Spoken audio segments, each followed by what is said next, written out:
अस्सलाम वालेकुम બધા કેમ છો? ઘણા વખત પછી આપણે મળે છે. આજે આપણે બનાવશું ચિકન લોલીપોપ. ચલો સ્ટાર્ટ કરીએ. બિસ્મિલ્લાહિર્રહમાનિર રહીમ.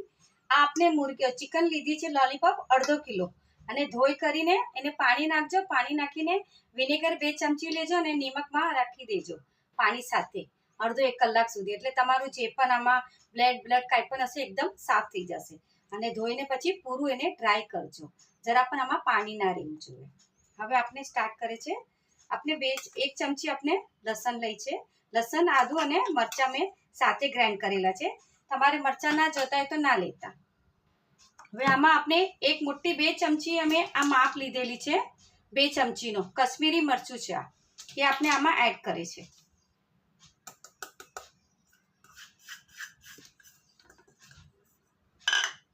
ફૂડ કલર છે 1 ચમચીનો માપ લીધો છે મેં.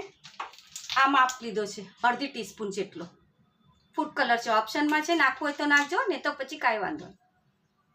આપણે આમાં એડ કરે છે. મરીનો ભૂકો પણ આપણે 1 ચમચીનો માપ લીધો છે. જે આ મોટી ચમચી મેં લીધેલી છે માપ માટે. મરી પાવડર છે એ પણ આપણે આમાં એડ કરશું. હવે આપણે મિક્સ કરે છે. આમાં મેં હજી નિમક નથી નાખ્યું. મેં પહેલાં બધું મિક્સ કરીને પછી મેં નિમક નાખું છું.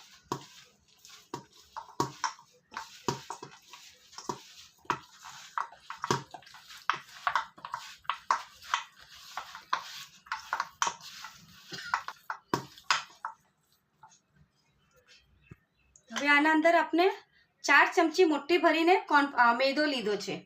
ચમચીનો માપ મેં આ લીધેલો છે. આપણે આમાં એડ કરે છે.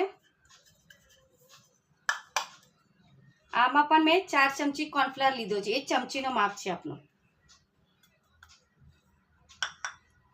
આમાં આપણે એક બેદું લઈ છે. બેદું પણ આપણે આમાં એડ કરશું.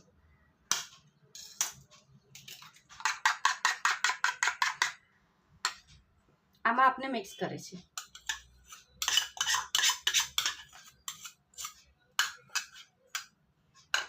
હવે આને આપણે મિક્સ કરશું.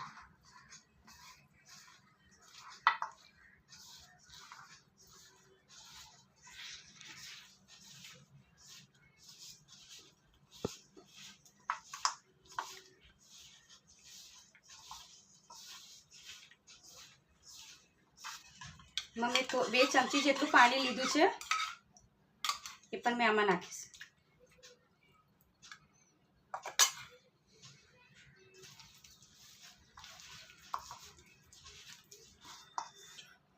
મેં આમાં 1 ચમચી નમક નાખ્યું છે. તમે ચાખીને પછી નિમક નાખજો. અને આમાં તમારે ઓપ્શનલમાં તમારે કશ્મીરી મરચું ઓછું હોય તો તમે શેઝવાન સોસ છે ને એ પણ તમે 2 ચમચી એડ કરી શકો છો. આમાં તીખાસમાં બરાબર આવી જશે બધું. ચિકન હવે મસાલો ચડાવીને રેડી થઈ ગયો છે લોલીપોપ. આ તમારે અડધો કલાક 1 કલાક સુધી મેડિનેટ કરી શકો છો. મેડિનેટ કર્યા પછી તમે ફ્રાય કરી શકો છો. અને તમારે ફ્રીજમાં મૂકવું હોય ફ્રીજમાં તો 2-3 દિવસ માટે પણ આ રહી શકે છે મસાલો ચડાવીને.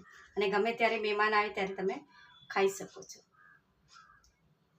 થઈ ગઈ છે મેડિમિક્સ કરીને. આમાં તમારે શેઝવાન સોસ પણ નાખવો હોય તો નાખી શકો છો.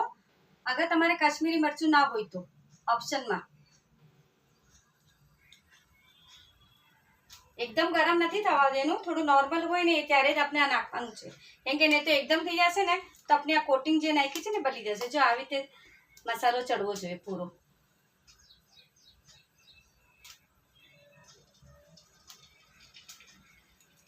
અને એને તરત હલાવવાનું નથી.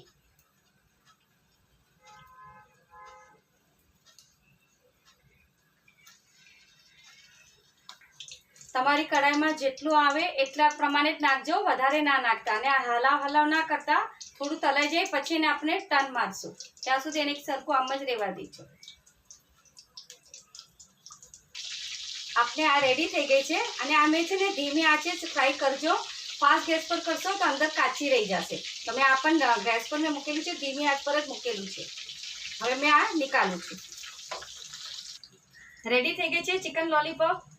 બનાવજો કેમ બની છે અને કમેન્ટ્સ કરજો, લાઈક કરજો, સબસ્ક્રાઈબ કરજો. અલ શેફી કુકને સબસ્ક્રાઈબ કરજો.